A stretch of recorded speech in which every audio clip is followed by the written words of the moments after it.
has been stepping out of line and saying things that I've covered here, supporting him, congratulating him, respecting him for daring to say things like this. And Jewish donors, they have a lot of explaining to do, a lot of decoupling to do, because Jewish donors have been the number one funding mechanism of radical, open border, neoliberal, quasi-Marxist policies, cultural institutions, and nonprofits.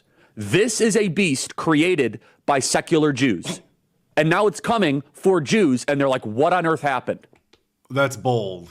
That's a really bold thing to say. Up until recently, you would never, and even still, you would hardly ever hear anybody in the mainstream conservative movement or media dare to even hint at such things. But he went even further. He pointed out the 11th commandment. Thou shalt not criticize Israel for any reason whatsoever.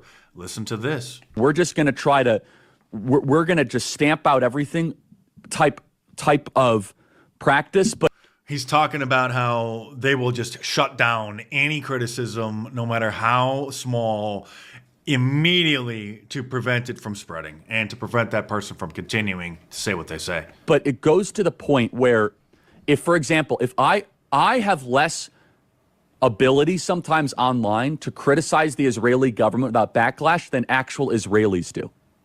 Mm-hmm. And that's really, really weird, isn't it, Megan? See, he knows what's going on. He just, he's got to be a little more delicate about it. But like we know it's weird, Charlie. Thank you for pointing that out. Megan, that's not so right.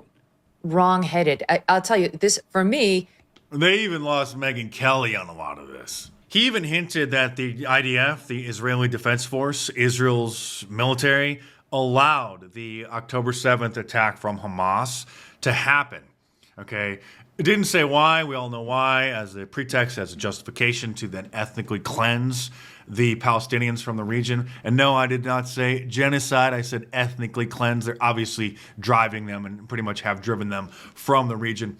Big difference between ethnic cleansing and a genocide. That's why I choose my words very carefully. But this is what Charlie dared to say about that. I've been to Israel many times. The whole country's a fortress. When I first heard this story, I still have the same gut instinct that I did initially. I find this very hard to believe. I've been to that Gaza border. That they didn't know. You cannot go 10 feet without running into a 19-year-old with an AR-15 or an automatic machine gun that's an IDF soldier, right? The whole country is surveilled. And so let me just kind of go through this. We don't talk about Israeli politics very often, and most Americans don't know this. The last 9 months, Israel was on the brink of civil war. It's not an exaggeration. This judicial stuff, there were hundreds of thousands of Israelis taking to the streets because Bibi Netanyahu was basically redefining the Israeli constitution. That's not an exaggeration, right? He said the judicial branch has too much power. There were protests planned this week against Netanyahu, where they anticipated tens of thousands of people to take to the streets. That's all gone, Patrick. Netanyahu now has an emergency government and a mandate to lead. I'm not willing to go so far that saying that Netanyahu knew or there was intelligence here. But I think some questions need to be asked. Was there a stand-down order? Was there a stand-down order? 6 hours? I don't believe it. Israel's the size of New Jersey. When I took a helicopter ride from Jerusalem to the Gaza border, it's 45 minutes. Wow. 6 hours. They're live streaming the killing of Jews. Did somebody in the government say stand down? That's beyond bold. That's a very risky thing to do. That's the kind of thing when somebody in Charlie's position starts talking about things like that could get Mossad to try to get rid of you. I'm not saying that's what happened, but this is the kind of talk from someone so prominent that usually starts to cause some problems for them. Epstein, with his little friend Ghislaine and Ghislaine's father, Robert Maxwell, who was obviously a spy of the Israeli intelligence agencies, but there was something else going on here. Epstein was not some sort of whiz-kid hedge fund manager. Epstein was playing a part. Epstein was a LARPer. Epstein was cast for a specific role, and he played it really well.